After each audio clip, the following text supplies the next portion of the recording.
हो सकता है ईवीएम तोड़ी भी जाए इस जनपद। इस बार ईवीएम भी है तो युवा की सरकार कैसे है? आज हम हैं सुल्तानपुर 38 लोकसभा है। यहाँ पर राजनीति गर्मा गर्म है और 14 अप्रैल की तैयारी को लेकर ये लोग बहुत अच्छे से तैयारी कर रहे हैं, तो हम इनसे चर्चा करते हैं। आइए सबसे पहले हम लोकसभा पर चर्चा करते हैं। भाई साहब अपना परिचय बताइए। मेरा नाम एडवोकेट सिद्धार्थ है। इस बार लोकसभा का चुनाव होना है, आप लोग किसकी सरकार बना रहे हैं इस बार रियल में जो सरकार बनेगी वो युवाओं की सरकार बनेगी। अच्छा, तो जो सरकार बीजेपी की थी ये किसकी सरकार थी? बीजेपी की सरकार मोदी के नाम पे चलती है, जो कि आरएसएस के हैं। उन्हीं की वजह से जो है इस देश में 1 करोड़ हर साल रोजगार देने की बात करते हैं। आज 1 लाख रोजगार जो है जनपद में नहीं है, या पूरे भारत में 1 लाख से ज्यादा रोजगार देने के काबिल नहीं है। फैक्ट्रियां बंद हो रही हैं, सरकारी कारखाने बंद हो रहे हैं, कैसे रोजगार मिलेगा? तो इस बार बीजेपी की सरकार नहीं आएगी? बीजेपी की सरकार जनपद में तो नहीं आएगी, बाकी अदर स्टेट में क्या होता है वो अलग चीज है। नहीं, हम सरकार की बात कर रहे हैं। सरकार की बात जो पब्लिक जानेगी। अब यहाँ इस जनपद में आप बात करिए, इस जनपद में जो है बीजेपी की सरकार तो नहीं है। तो उनके पास मिला के अगर हम कहें पब्लिक का समर्थन भी है, तरफ नहीं है। अगर हम कह सकते हैं जादू की मशीन है, जिसको आप समझ सकते हैं हम क्या कहना चाह रहे हैं, ईवीएम, क्या उससे आप लोग जीत पाएंगे? बिल्कुल, जो आप ईवीएम की बात कर रहे हैं, ईवीएम का मुद्दा आज से लगभग जो है 10 साल पहले हम ही लोगों द्वारा उठाया गया था इस जनपद में, जिसमें ईवीएम की अर्थी को भी उठाया गया था। तो आप ये सोच सकते हैं उस 10 साल पहले लोगों ने कहा था ये लोग पागल हैं। आज वही बात, चाहे मीडिया हो, चाहे युवा हो, चाहे बेरोजगार हो, हर व्यक्ति कह रहा है ईवीएम खराब है।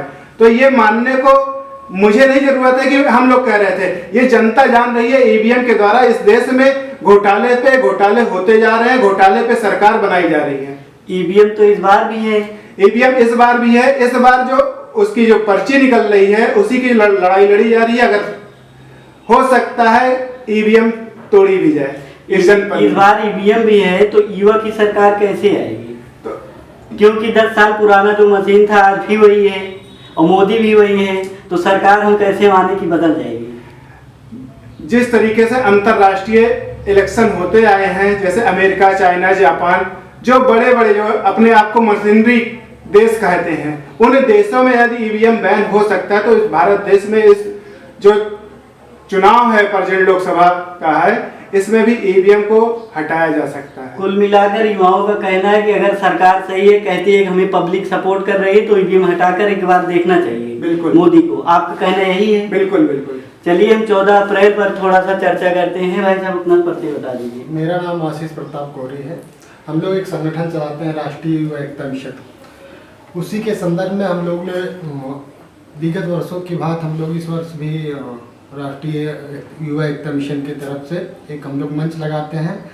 सुल्तानपुर में लगभग 150 झांकियाँ आती हैं। प्रत्येक झांकियों को पुरस्कारित किया जाता है, उनको सम्मान किया जाता है, और फर्स्ट सेकंड थर्ड का भी हम लोग सम्मान करने के लिए शेड वगैरह रखते हैं। इसी पे हम लोग चल रहा है हम लोग का कार्यक्रम, अभी तैयारी में हम लोग लगे हैं।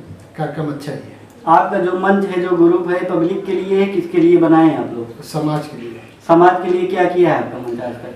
आज तक हमारे संगठन के नाम पर कई कोचिंग भी चलाई जा रही हैं, निःशुल्क कोचिंग, और गरीबों को हम लोग जितना हो सकता है ब्लड डोनेट, और भी पढ़ने लिखने के लिए लोगों के लिए किताब वगैरह सारी चीज़ें हम लोग प्रोवाइड कराते हैं। आपकी संस्था 3 है जी?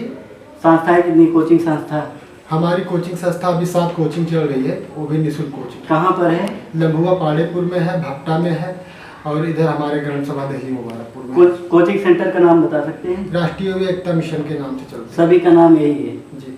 कब से है ये? हम लोग संगठन का निर्माण किए हो गया लगभग 2 साल।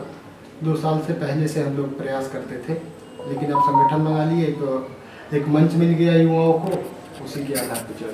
14 अप्रैल को लेकर क्या तैयारियां हुई हैं अभी तक? तैयारियां अभी हर गांव से झांकी निकलवाने का प्रयास कर रहे हैं हम लोग।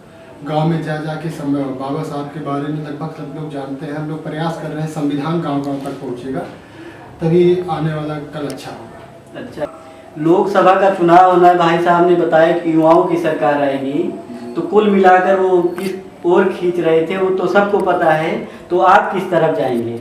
हम लोग अम्बेडकरवादी हैं, इसलिए हम लोग जो मनुवाद व्यवस्था लागू हो चुकी है, राम राज को हम नहीं मानते हैं। हम लोग संविधान को मानते हैं, संविधान को मानने वाले लोग हैं। आरएसएस के लोग जो धर्म और झूठ फूट की राजनीति करते हैं, इनको हम लोग फटकार कर हटाएंगे। राम राज को आप क्यों नहीं मानते? रामराज से बेरोजगारी आप देखिए, आप भी एक नौजवान हैं, युवाओं को देखिए, लोग यहाँ बीएड बीटीसी करके ठेला लगा रहे हैं। ये कौन सा रोजगार है? लोग खाने के लाले पड़ रहे हैं। एक भी अपने सुल्तानपुर जनपद में एक फैक्ट्री नहीं है, लोग दर बदर भटक रहे हैं। लेकिन उसी राम राज को मानने वाले लोग ये बोल रहे हैं कि हमने राम मंदिर बनवाया, और बगल में मेनका गांधी जी कहती हैं, सुल्तानपुर की जो सांसद थी, इस बार भी सांसद बनने की पूरी उम्मीद लेकर आई हैं, सुल्तानपुर में आ भी गई हैं। उनका कहना है कि हम तो रोजगार दिए हैं। रोजगार सिर्फ हवाई में रोजगार कहने से नहीं हो सकता है। आप बताइए, आप सर्वे कर लीजिए पूरे सुल्तानपुर में। मुझे लगता है कि हर गांव में 90 क्या 95% लोग बेरोजगार हैं। चलिए हम और बात करते हैं। भाई साहब अपना परिचय बताइए। बिना कम इस बार किसकी सरकार आप देखना चाहते हैं? देखिए, सरकार आ गई तो इस सरकार से जो प्रेजेंट टाइम में है, हर कोई पीड़ित है। पढ़ा लिखा जो भी हैं, जितने पढ़े लिखे हैं वो ज़्यादा ही पीड़ित हैं। जैसे रोज़गार की बात रही, ना कहीं रोज़गार है ना कुछ है, यही है इनका फंड। तो आप राम राज्य नहीं लाना चाहते हैं? देखिए, इसके बारे में कुछ कहना नहीं चाहते हैं।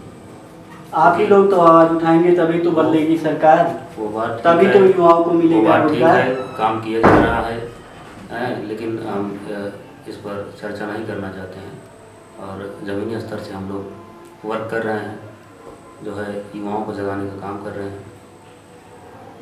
आप लोग जब न्यूज़ चैनलों पर बोलेंगे, पब्लिक प्लेसों पर बोलेंगे, तभी तो आपकी आवाज़ लोगों तक जाएगी।